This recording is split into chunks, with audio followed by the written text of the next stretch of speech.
நாட்டுக்கெல்லாம் குலதெய்வம் யாருன்னா பழனி ஆண்டவன். இந்த காவடியுடைய சிறப்பே கொங்கு நாடு தான். இந்த காவடியை தோல்ல வச்சுக்கிட்டு ஆடிக்கிட்டு போற பழக்கம் கொங்கு நாட்டில் தான் உருவானது.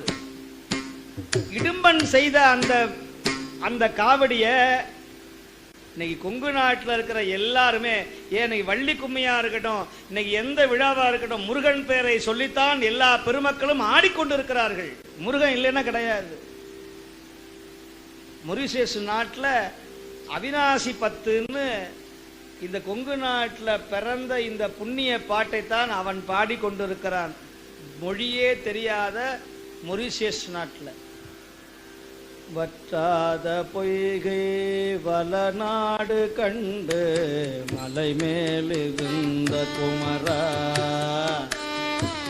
உற்றாரமக்கு ஒரு பேரும் இல்லை உமையாள் தனக்கு மகனே.